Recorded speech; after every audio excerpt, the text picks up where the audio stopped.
A colaboración entre o Concello de Vilagarcía e a Fundación 11 pasará de ser puntual a constante, e todo grazas á sinatura dun convenio que busca a inserción laboral de persoas discapacitadas na localidade. Será a través dos programas Inser de Emprego que a 11 financia con fondos europeos. Las personas cuando tienen un problema van a las alcaldías, ¿no? A los ayuntamientos, no van a la Diputación ni a la Comunidad Autónoma, sino a los ayuntamientos, ¿no?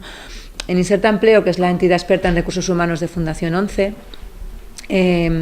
pues nos ocupamos del empleo e la formación de las persoas con discapacidad. O convenio contempla distintas accións e programas cun fin concreto, conseguir que as persoas discapacitadas teñan as mesmas oportunidades para atopar un emprego. As accións máis inmediatas nas que se están a traballar pasan por almorzos con empresarios ou actividades centradas no emprendemento. Y aquí nosotros lo que ponemos a disposición del ayuntamiento, de la gente con discapacidad del municipio de Vilagarcía y de las empresas es este convenio donde hay acciones relacionadas con la sensibilización, con la formación de las personas con discapacidad, con el análisis de puesto y perfil de las empresas que nos lo soliciten.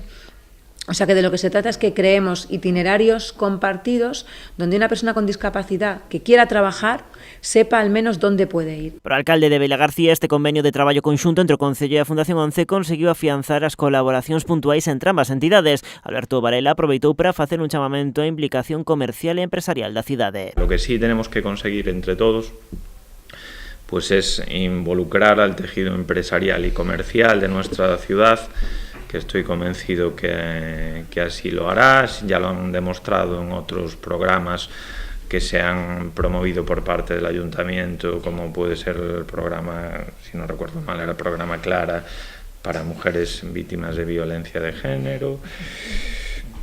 Y estoy convencido que en esto el tejido empresarial de Vilagarcía tamén estará a la altura. Todas as actividades que se impulsen a través deste programa terán un custo cero para as persoas con discapacidade que participen.